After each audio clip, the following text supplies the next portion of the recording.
I watched the WWE Hall of Fame ceremony on Friday night. Well, I watched it on Saturday morning, but on Friday night, the WWE had the Hall of Fame ceremony in the building right after SmackDown went off the air.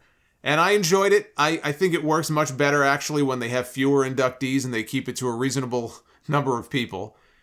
We had Scott Steiner talking about Randy Savage and cows. We had Undertaker giving the unlikeliest TED Talk that I have ever seen.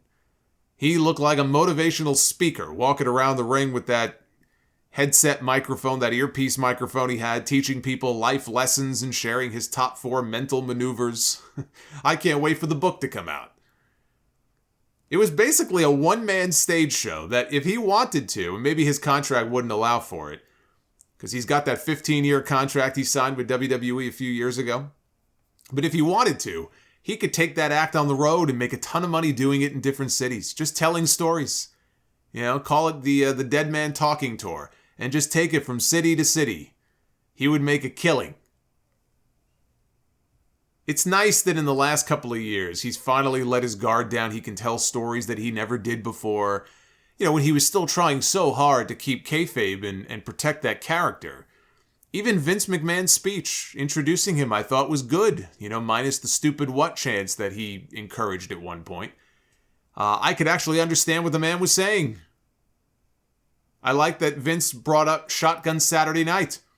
And Undertaker giving Triple H the tombstone on the escalator at Penn Station. They even showed it up on the Titantron.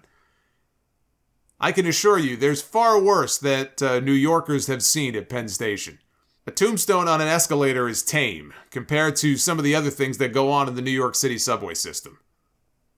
But the ovation, the sustained ovation that the fans gave Undertaker once he hit the ring, before he even said a word, had to be the longest sustained ovation in the history of the Hall of Fame. And I know Hogan, milked his for a long time also, but that reception was special to see. I don't think there is anybody that has ever been inducted into the WWE Hall of Fame, when you take into account their loyalty to the company and their longevity in the company, who was more deserving of a reaction like that than The Undertaker. There have been bigger stars that have gone in, Bruno, Hogan, Austin, all bigger stars than The Undertaker. But none of them have given more to that company and more to Vince McMahon than The Undertaker has. I was surprised that of all the people he singled out, he never did mention Mick Foley. Given how much of a part Mick was of the single most talked about match of this man's career. That Hell in a Cell is forever a part of his legacy, so I thought that was strange. I know his daughter, Noelle, went on Twitter and mentioned it, but I did think it was strange.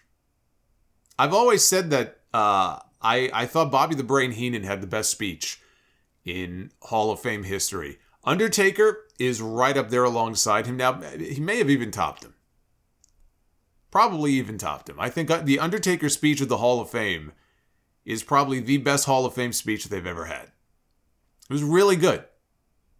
And the Warrior Award presentation with JTG coming out with Shad Gaspard's wife and son, there wasn't a dry eye in this house. I can tell you that. So, it was a nice presentation. I enjoyed it.